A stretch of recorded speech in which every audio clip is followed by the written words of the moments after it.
Welcome to Sartor TV, an idea sharing platform founded by Russell Sartor, who's an author, investor, and the CEO of Netcom Learning and AI Certs. We're pleased to welcome James Turk with us today. James is a seasoned learning and development professional and the author of The Giving Game, a practical guide to fostering generosity and collaboration in organizations. James, thank you so much for joining us today. It's great to have you here. Good to be here. Thanks so much for having me. So start off by just telling us a little bit about yourself and your background and your career journey and how you got to where you are today. Sure. I love talking about myself. So I ended up here today with you through, I was born and raised in the Deep South in Jackson, Mississippi. I'm the youngest of 7 kids and grew up at a time, my parents were both, they worked, they taught sports, and, with such a big family, we just had a lot of fun, but there was a lot of just competing for things, for attention, food, all sorts of things. And early on, just learned a lot of really valuable lessons. One of my sisters is developmentally disabled, and her care really became the family's business. So just early on, we just focused in on that and kind of watching my parents build their lives around making sure she was taken care of. And we all went through the parochial school system, which I've had some issues with Catholicism, but at its core, there's a lot of service built into that. So, like it or not, we were going to nursing homes. We were kind of service as part of our education. So, I left Mississippi as soon as I could. I was,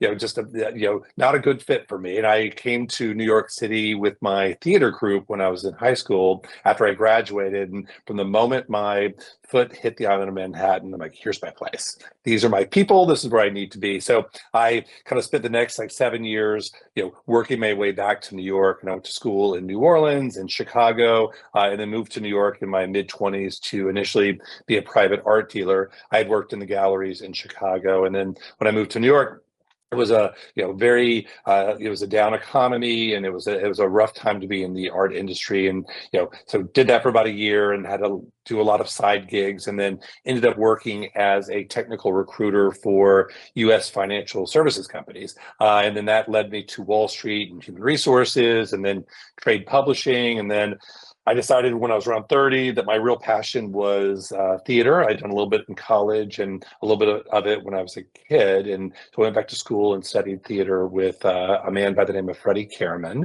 and it was Meisner technique. And after studying with him at nights while I worked my day job, I decided that that's what I wanted to do. So I kind of left my HR role and set out to kind of find my fame and fortune as an actor. You can see how well that turned out. Here we are. But in that process, I learned tons of things. I became a better human being, and I was exposed to the world of learning and development. So I had a little bit of exposure to that when I was in human resources, but it wasn't until I was doing more HR consulting that I aligned myself with a very prestigious training and development company out of Boston that had a partnership with Harvard. And I started doing just some training modules for clients like Home Depot and Disney, always just as a side gig until I got my big break. And then after a while, I realized that I was actually good at it and I was really interested in it. I liked the idea of really empowering people and helping them be the best they could be. So I with that organization in Boston, I got all my certifications and really traveled the world through them and with them. And then went out on my own about 12 years ago and haven't looked back since. And now I run a very sweet little boutique learning and development consulting company. We work with everyone from the New York Times to Spotify to Boston Consulting Group, doing leadership training, coaching, advisory, all sorts of things. Mm-hmm. So how has your background as a trained actor influenced your work as in L&D? Oh, such a good question. So for me, first of all, before L&D, I mentioned it just a second ago, just made me a more well-rounded human being, because I just like a lot of us, like my childhood was, complicated. There was some highs, some lows, and I came out of that with some armor, right? So I was ready for battle. Let's get out here and do it. And I didn't realize how much that was impeding not only my professional development, but just my experience as a human being. I was so guarded to, I didn't want things to impact me negatively that I was robbing myself of a lot of joy. And through pursuing my acting career in Meisner specifically, it just systematically, in a very safe way, kind of tore down all of my kind of walls, all of my fears of being vulnerable. And in my work, it allows me to be like very present with my clients. So whether I'm coaching or I'm in front of a group, I can very comfortable being vulnerable and kind of letting people in on like how I'm feeling. And that's a bit of a superpower, because I found in time that that's really what people connect with. So authenticity and this idea of really being willing to kind of show your cards, not in a way that is making it about me, but just in a way that's of service to whatever it is we're doing. And just additional like empathy, really understanding, as actors, we have to explore being authentic in imaginary circumstances. So that allows for just great levels of empathy. I work with a very kind of diverse client set, and some situations I've never been in, but I can absolutely understand something similar. And so I can respond from a place of just really genuine kind of concern or kind of understanding based on kind of my ability to just be empathetic. And often I'm pulling from skills that I learned as a trained actor. Mm-hmm, mm-hmm. That's great that you can take what you learned in acting and apply it to, to your job and your profession today. And I use it. So I do a lot of coaching, and I coach, CEOs, CMOs, CTOs, and probably about half the time I'm usually recommending that they take an improv class, because there's something about like just building the muscle memory of being comfortable with whatever's coming your way and still kind of being true to self, and just kind of and it's something that happens in time. You can't just intellectually decide you want to do it. For most of us, you need to actually practice it. Improv, it's a lot of fun, and it just gives you just kind of better muscles for responding to kind of what's being required of us as leaders, I find. No, that's true. And the couple of corporate organizations I've worked with in the past, they've brought in people who are specialized in improv and acting, and who have this background to conduct sessions with us. So we're here to talk a little bit about your book as well, The Giving Game. So tell us what inspired you to write the book, and what the title means to you, both professionally and personally. Sure. So what kind of inspired me to write the book? So I mentioned earlier that my parents were, coaches, and we could have made the taking of my sister kind of the family's work. So just a lot of service and a lot of just kind of giving of self. And as a kid, full transparency, I often didn't want to, but then it was kind of just, we learned how to do that. And then early in my career, I had some people that I worked for in Chicago. I worked for a couple at a gallery called Mars Gallery, and they saw something in me, and they took a big risk in hiring me. I didn't have a background in art history, really no sales experience, but they saw something in me and they took a chance. And they were very generous, and they gave me this big opportunity, and they trained me, and they saw something, as I said, that they liked in me. And then they really took the time to develop me and kind of groom me to being a sales director for their galleries. And then that happened to me again in New York when I was left Wall Street and went to trade publishing. I worked for this guy by the name of Bob Sherwood, and he again, saw something in me that, that I did not see in myself. And he saw someone who could actually be on stage and could actually kind of facilitate large sessions and could engage large groups of people. And through something he delegated to me, he kind of challenged me to see myself differently. And had he not done that, and I talk about it in the book, I wouldn't be doing what I'm doing today. I certainly wouldn't be here talking to you. So he kind of, in this idea of it, he kind of gave me the opportunity. Yes, he got something out of it, but he really kind of fundamentally changed, the trajectory of my career. So those were always kind of percolating in the back of my mind. And I always thought about, as a leader, how I wanted to kind of work with my team, and this idea of like, okay, people seem to do well when they kind of put the needs of others first. So that was something I just noticed through my parents and their coaching and their family and these early bosses I had, and then in my business at the Turk Group, the majority of the work that we do with clients is around leadership, and it's leadership at all levels. And probably 50% of the leadership sessions we run are leaders who are new to role. So they're people who have recently been promoted, or they are kind of a part of a high potential cohort, and we're grooming them to go into people leadership roles.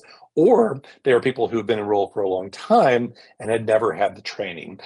So I was, at a certain point in the L&D space as a coach, as a kind of owner of a firm, you write a book. So I was like, oh, if I wrote a book, what would it be? So I'm like, I like this idea of service, this idea of a giving game, and kind of bringing a little bit of levity to this idea of working, and what's needed in the market. And then I looked at these kind of new managers, and the clients we work with have budget, so they're able to hire us to come in and run formal training programs and coaching programs. But there's a lot of startups out there. There's a lot of smaller organizations or organizations that just don't invest in L&D. I'm like, what about those people? They would be well served to have at least some ideas on what they should do if they are recently promoted or they've done it for a long time and have just been winging it. So let me be of service to that group. So these people who may or may not be able to afford the training, but can certainly buy a book,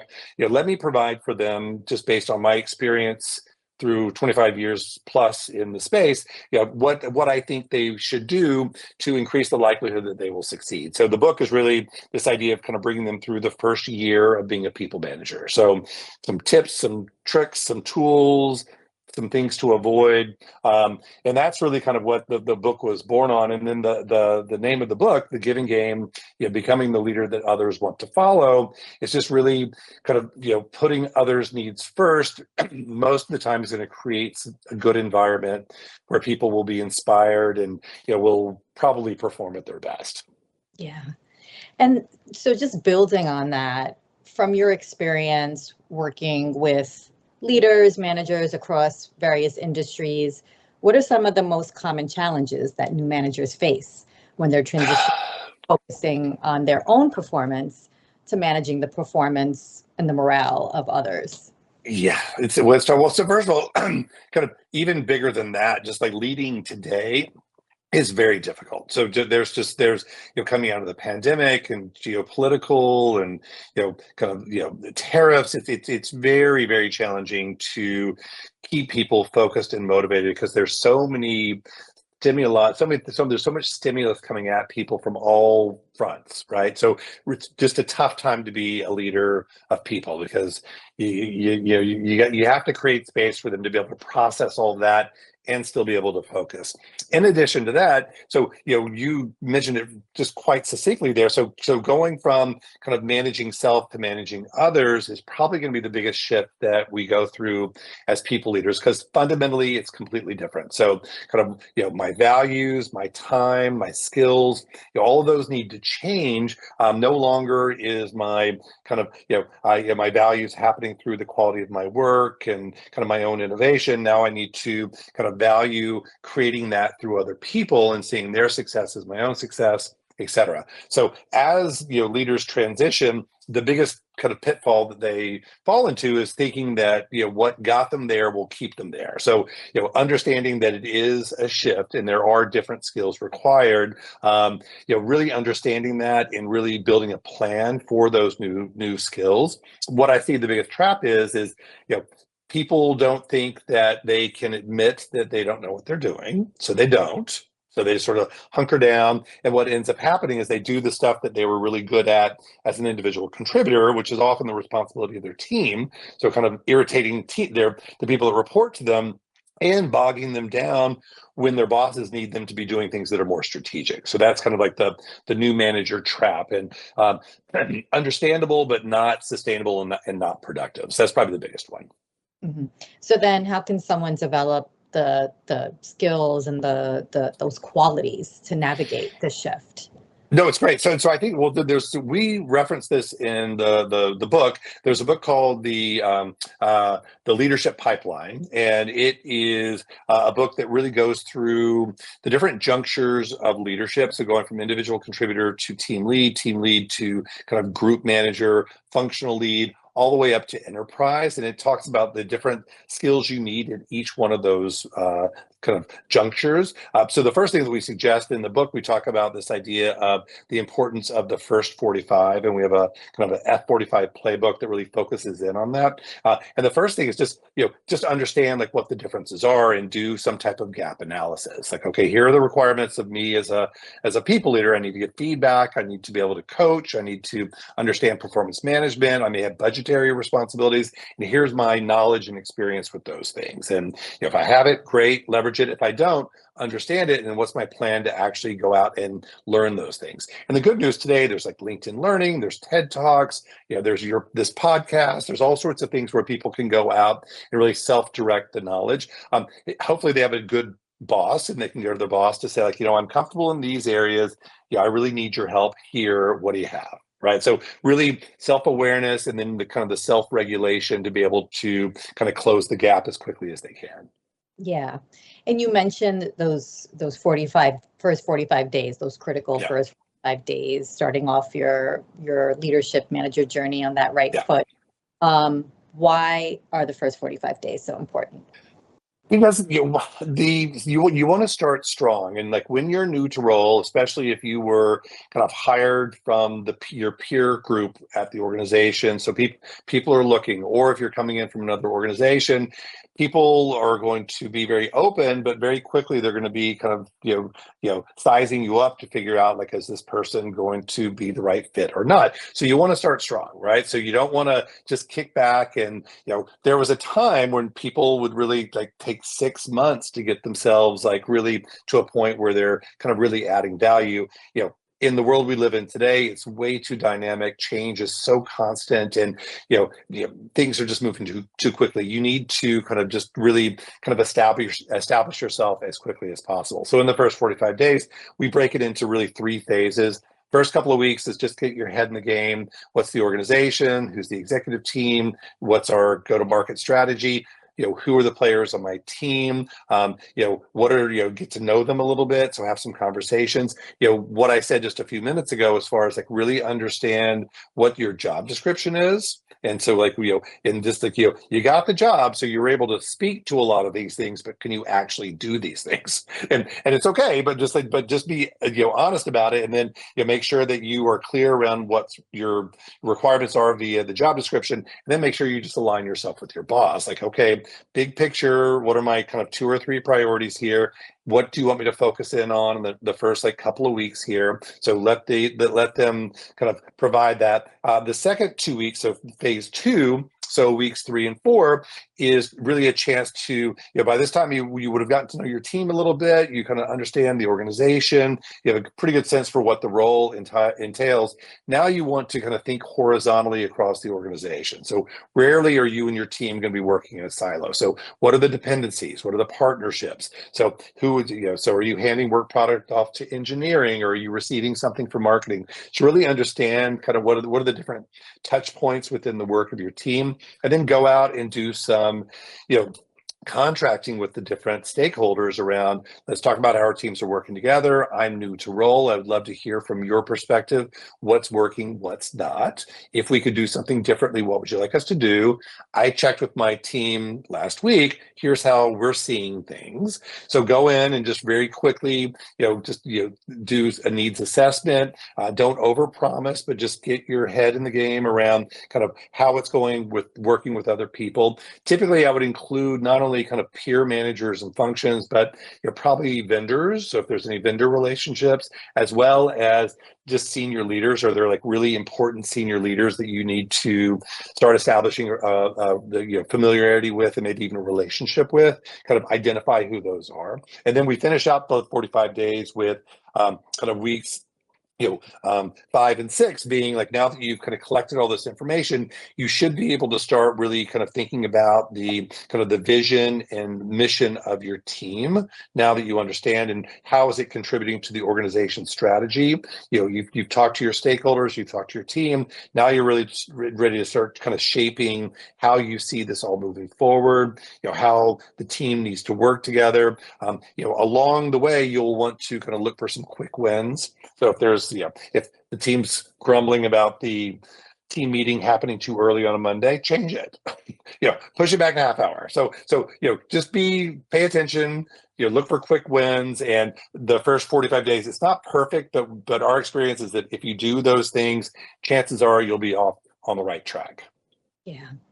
And so as you've seen this path that they're taking in those initial days, those 45 days, and beyond, what are some of the most common blind spots that leaders or even, rising talent should be aware of?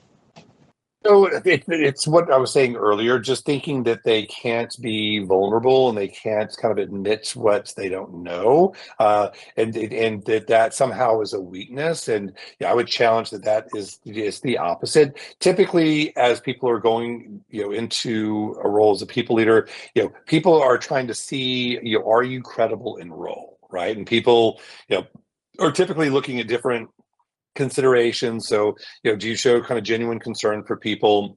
Do you seem to be committed to the mission and the work and to kind of figuring things out? And then are you competent? And competent is usually, it's not only kind of technical competence, but it's also kind of emotional intelligence competence. So are you comfortable and able to say, I'm new to role, I'm new to this industry, I'm leading the team. You all clearly have more expertise in these things than I do. I will be relying very heavily on you all to both get me up to speed, but also help me understand how I can support you. So, if I can do that, that shows a lot of competence, right? Because I know that I need to do it and I can actually articulate it versus coming in and just keeping my head down and kind of, dropping bombs and challenging things just for the sake of challenging them versus just being kind of open and honest and transparent with people. So the thing that holds leaders back is just kind of thinking and pretending like they have all the answers when clearly no one expects them to. Yeah. You also talk about the idea of giving, right? Yeah. So, when you think about these new managers, how do they balance the need for that leadership presence, and the importance of that with being approachable and supportive in those critical first 45 days? It's not an either or. You need both of those things. So there's a tension there. But this idea of giving, so we think about like, what do I actually have to give? Right. So as a new manager, so what do I have to give? I can give my time, right? That's important. I can give my knowledge, assuming I have some baseline knowledge. I can give, my power. So if I have the ability to influence others. So there's lots of things I can do to kind of give. And, by giving, usually I'm kind of demonstrating some form of trust with the other person. So I'm kind of, demonstrating that I trust them by giving them opportunity, kind of letting them kind of share their ideas and suggestions. And when I'm able to do that, typically, what's going to happen is that, people are going to see that, I can be counted on, that I'm kind of willing to kind of stop what I'm doing, that they are a priority.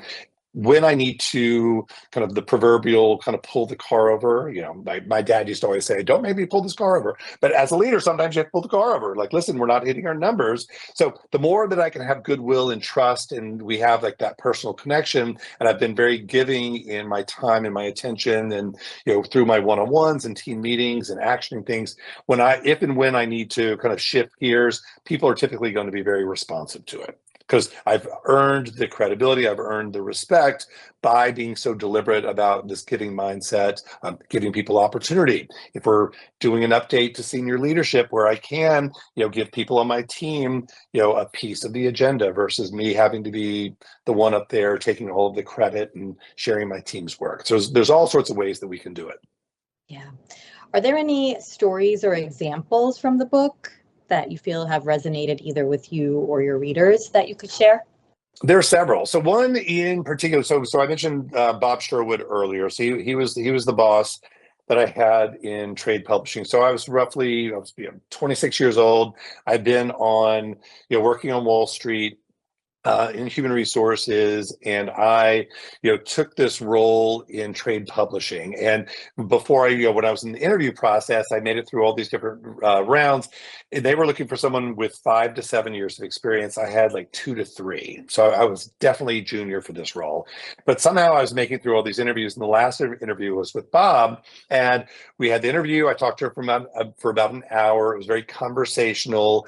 He asked me a couple of questions, which I thought I kind of fumbled and didn't answer them particularly well. And I thought that he went the full hour just to be polite to me because he was a nice guy. But I thought, okay, I totally bombed this. This isn't happening. Much to my surprise, the next day the offer came through and I took it. And then, cut to about 2 months later, I'm, in role, kind of working at this publishing company.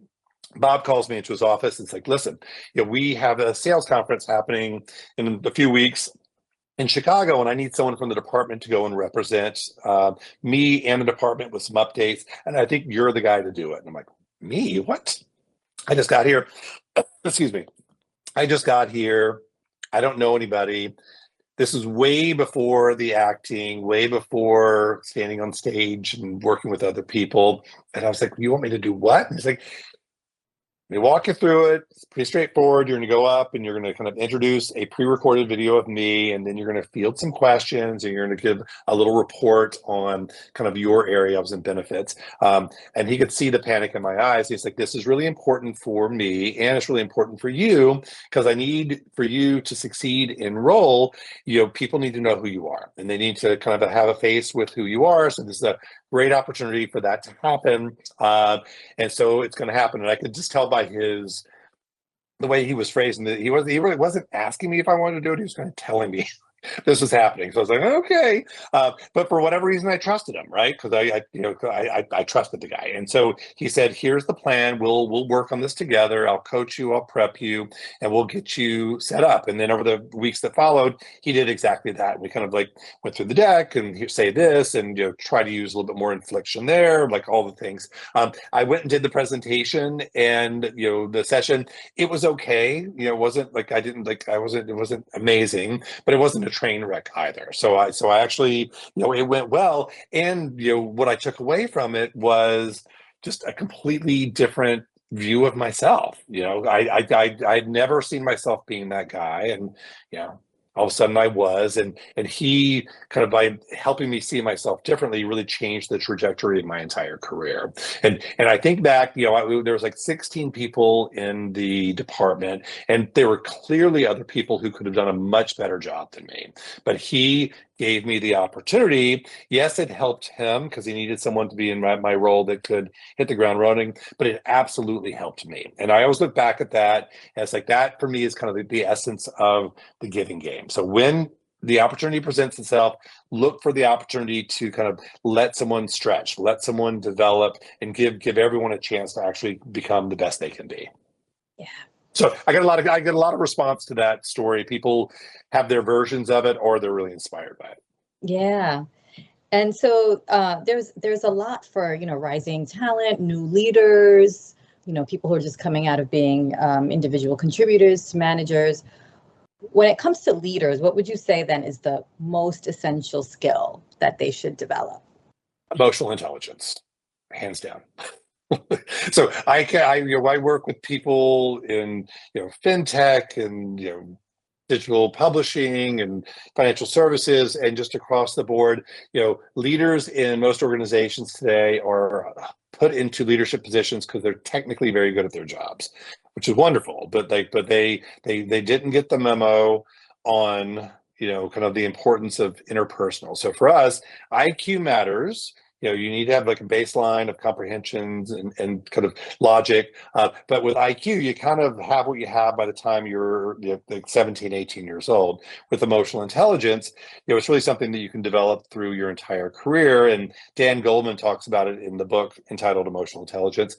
It's really about this idea of just high degrees of awareness, both self-awareness. So I should understand kind of what's happening within me, James Turk, like how am I feeling, where where am I comfortable, where am I not, where am I, what social situations, trigger me, what doesn't, but also an accurate assessment of my capabilities. Back to what we talked about earlier, as far as understanding the difference between being a people manager, individual contributor, understanding the job role. That's all kind of driving me in that self-awareness space, right? To really understand kind of how I feel about those things. The other awareness is this idea of social awareness, right? So as a leader, I need to understand kind of what's happening across the screen, what's happening with my team, how are they feeling, what's working, what's not. Goldman talks about this idea of service orientation. So I have awareness of others, not to deep scan them, although it might be interesting to do so, but really so I can help them, right? So if we're working together and I have awareness of how you're doing, I can give you feedback, I can coach you, I can reassign things. So it's really my ability to help you in the context of the work we're doing. So there's awareness, which is part of it. And then on the other side of it, for self-awareness, it's self-regulation. So what do I do with that awareness? So I don't know what I'm doing as far as giving feedback. Self-regulation is I'm listening to this podcast. I'm listening to the session to get myself up to speed. But for the social awareness, so really observing my team, the client, whatever it might be, that awareness turns into social skill. So how will I show up and engage them, and maybe kind of, talk about the strategic priorities, maybe reframe, maybe need to be a little tough around like, okay, maybe I need to hold people accountable. So all those skills are just really, really important, especially that social awareness. I mentioned this earlier.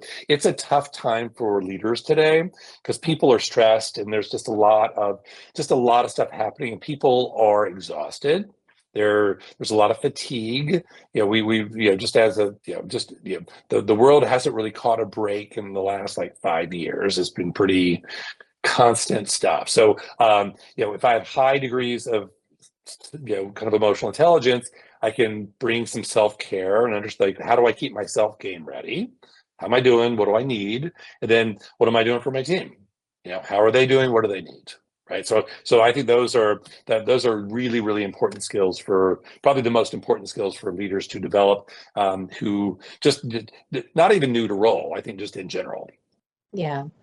And just given that that backdrop, right? Like over the last 5 years, like things are moving very quickly. There's been a lot going on. What trends are you seeing with new managers? Are they more prepared? Are they less prepared? And what do they need to do to get up to speed quickly, right?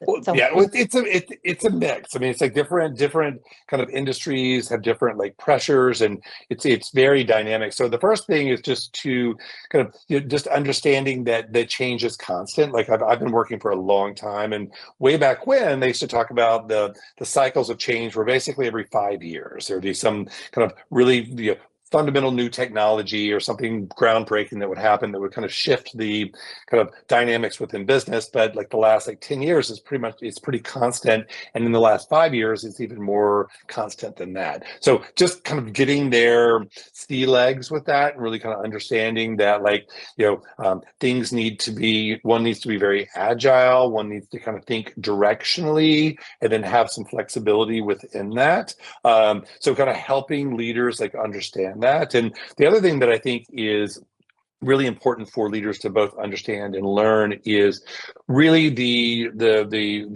kind of the architecture of performance. So really understand, and the good news is most people who are coming into the workforce now, really if you're 30 and under, you have grown up playing some favorite video game, whether it's like Angry Birds or something. So the good news is that helps kind of shape our neural pathways to understand like layers and levels and gaming and scoring and like all those things which can work really well once I'm in a people leadership role. So if I understand like the structure of the organization, what's like the larger purpose, what's the vision, what's the mission, how are we organized to kind of deliver against that? What's me and my team's piece of that? And how do we kind of contribute to that larger system that's driving toward this larger goal?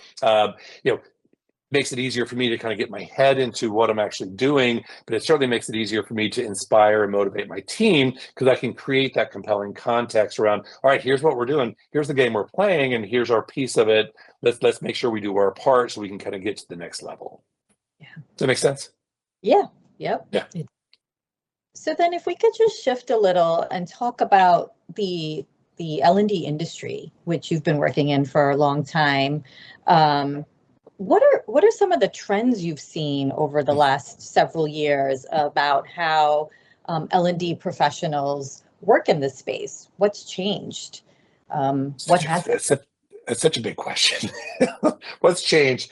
Pretty much everything. So I grew up like old school, where we would, spend like weeks, months designing, programs, and programs would last 5 days. And, there was like, a whole team of researchers and, would test models out and we would pilot and, and they would go to market after it's a lot of kind of, the testing, what worked, what didn't. Now between just AI and how quick the sales cycle is, everything is just much faster. We can go, I'll have a client meeting, talk about what their needs are, and then I will, very quickly turn around and either kind of take notes or record my notes with the client's permission from the call. I can take those notes and then I can go to AI and just be like, all right, so here is kind of what they are looking for. I want you to go to our library and I want you to kind of put together some initial thinking with like the 3 modules, hybrid, for this level. And I want to make sure that we're citing kind of these authors and these publications. And then in about like 4 seconds, it's going to give me, what's not a perfect kind of program, but it's darn close, right? And that would have taken my team probably, like, assuming that they were kind of firing on all cylinders, at least a week, probably 2 weeks. So that just kind of like, and so what that does for me as an L&D professional is I can scale, I can create like a lot more content, I can create more custom content. It can be very much kind of linked to what the client's trying to do. So I think it just increases kind of what we can actually kind of produce, and just being able to kind of just it will help me be more prolific as an instructional designer. So that's definitely changed. The other thing is, I think within the, we've all seen this. So coaching has become just a very popular way of skilling people up, right? So it's always been a thing, but it used to be just executive coaching, and then maybe through some program you had some coaching. So last 10 years, there's been just a whole kind of just onslaught of kind of life coaches, certified executive coaches. And so there's a lot of these big programs, big organizations that have like cohorts of like 800 coaches, 500 coaches, and organizations will kind of latch themselves to these coaches, which is wonderful. And that just really kind of changes the equation for L&D. So it's no longer kind of, so focused on training, but it's more focused in on that one-on-one. What AI does to that model, I'm not sure, because a lot of it is, and that's the scary thing about AI, it's probably listening to this, but it's learning all the time. And so it's listening to a lot of these coaching conversations. So it's going to develop some, advice that's going to be pretty solid. It's going to be good. So I think that it's going to reshape L&D, and I don't think that there are going to be as many practitioners probably in 5 years as there are now. I think that AI is going to do a lot of that. You still need to be able to kind of drive. So my focus, just full transparency, both with the Turk group and just as a coach, is really mastering the art of managing AI. So really learning how to give it the right instructions, to make sure it's in my voice, and really just develop, it's kind of garbage in, garbage out. And I'm having just great results with it. And it's kind of, it's taking my kind of my range, and it's just expanding it just vastly, because all of a sudden now I can just think, 5 years out, and how can I build AI into simulations, and how can I maybe even have an AI coach that stays with someone through a program and learns and provides executive summaries. So yeah, that was a long answer, but it's exciting and a little terrifying. Yeah, The yeah. And changes. for a lot of professions, for sure, with AI. Yeah. Are there any particular AI models that that L&D professionals find more useful than others, or proprietary? Well, this L&D professional. So I use primarily ChatGPT and Claude. I like Claude a lot. Claude is I don't know what the funding apparatus is, but they're slow with updates, and they're slow and they run out of kind of memory. So if you're like on a deadline, we're too busy. All right, that's helpful. ChatGPT is, Sam Altman, those folks. It's just powerful. How like every week it gets better. It just gets better and better and better and faster, and the details. So yeah, I my go-to these days is ChatGPT. Yeah, yeah. Yeah. And so when it comes to skills for leaders and managers, what do you think some of those skills are to kind of keep up with the speed of AI and this new technology, and how it's going to be, how they could apply it at work? Well, it's funny because I do a lot of executive offsites and strategic meetings, and most of these conversations are like, what are we doing with AI? And at least in the last few months, I'm like, the fact that you're asking this now is you're already behind the eight ball. Like 2 years is when you should have been asking these questions. So it's really around kind of how to understand, because at a minimum, it's efficiencies. So like procurement, contracting, accounting, like anything, that AI is just going to just move those things along so quickly. So I think for the senior leaders I work with, it's really kind of understanding what the potential is, what's the risk, because the people at the C level, they're stewarding these organizations, and they have lots of people's interest in mind. So the employees, Wall Street, investors, VCs, all those things. So they've got to kind of keep that in mind. So they want to leverage it, but they also kind of have to manage all that risk. But it's understanding that, and then it's really honing in on their storytelling skills. So I think one of the most important skills for senior leaders is the ability to tell a story. This is why we're here. This is why you're part of it, and being able to kind of bring all of that strategy and operations into like a compelling story that people want to be part of, right? Yeah. And so in your position, you really get sort of this inside view into organizations, how things are working, right? Working with the leaders. What are some trends in workplace culture that you're seeing that you're most excited about, and most concerned about? So by design, our book of business is very diverse. So we have everyone from like the Girl Scouts to, Condé Nast to some fintech companies, which I can't tell you the names. So the wide range. So in different industries have different kind of challenges. I think probably the biggest one is what I said earlier. Just the pace of change is kind of universal. That's really tough for people. And just when it comes to learning and development, it's like when organizations do this right, they see the reality of for certain positions, it's a very competitive workforce, right? So for certain roles, it's very competitive. For a lot of others, it's not, but they're all kind of competing for the same engineers, Python developers, all these things. So it needs to be more than just about the money, right? So it's got to be about the complete culture within the organization. So that's like, do I like the people I work with?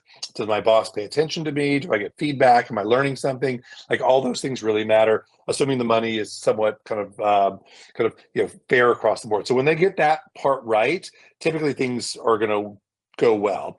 Part of that culture is that senior leadership kind of buys into the idea of professional development is important for everybody, not just managers, not just high potentials, but even individual contributors should learn how to influence and have their version of emotional intelligence, all that stuff. So when they kind of understand all that, they typically get a good return on investment for the spend on learning and development, and they typically perform better.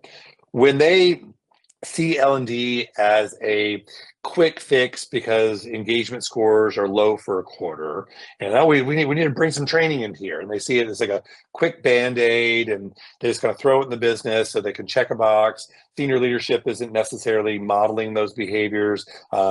They might get some traction with it, but typically they don't. Which, it's so important for organizations to have a clear sense, for senior leaders at least, to have a clear sense of why do we as a team exist? How are we going to run this business together? What are our values? Do we have a set of principles?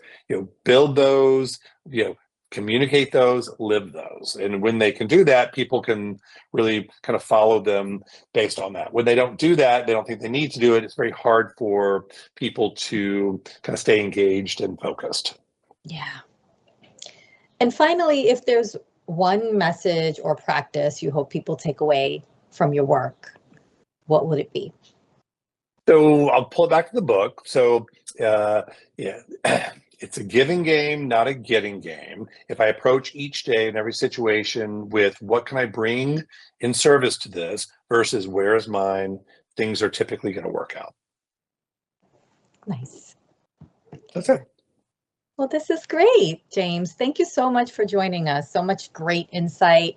Good luck on your book. It's a great read. The Great. Giving. All right. I appreciate it. Thanks for having me. Thank you so much. And we'll see you next time on Starter TV.